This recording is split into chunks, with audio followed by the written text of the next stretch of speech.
In Indian illegally occupied Jammu and Kashmir, Indian troops, police, and dreaded agencies have intensified the reign of terror by stepping up their cordon and search operations and house raids to suppress the Kashmiris' ongoing freedom movement. According to Kashmir Media Service, Indian military, paramilitary, and police personnel have increased their search operations and house raids in the name of security measures ahead of Hindu pilgrimage, the Amarnath Yatra, commencing later this month.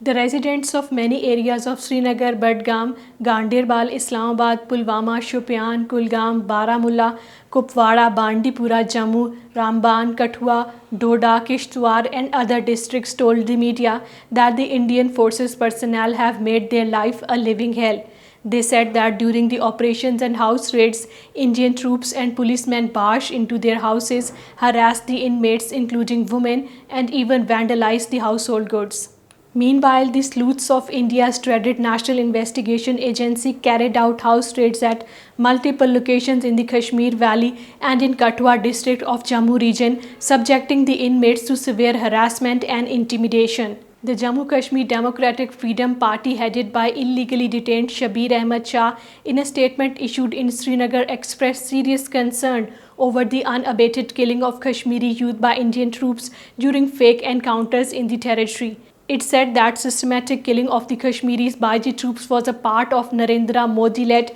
Indian government's policy to alter demography of Indian illegally occupied Jammu and Kashmir. On the other hand, in order to hoodwink the international community about the ground situation and give credence to its false claims of normalcy in Indian illegally occupied Jammu and Kashmir, the Narendra Modi-led fascist Indian government is planning to host the 2023 summit of G20, an influential group of world's major economies in the territory. The Indian authorities have constituted a 5-member high-level committee for the overall coordination of the meetings. India will host the G20 presidency from December 1st, 2022 and plans to convene the G20 Leaders Summit in 2023 for the first time.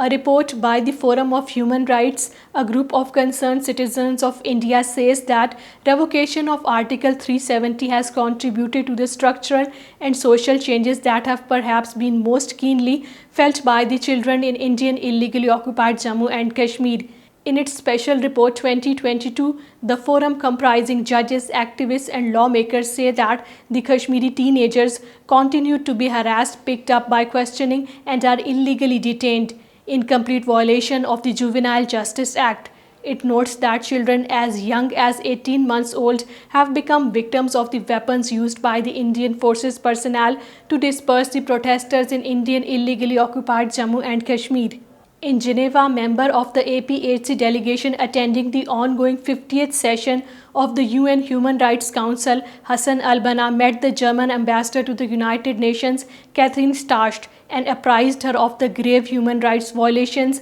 being perpetrated by the Indian troops in Indian illegally occupied Jammu and Kashmir.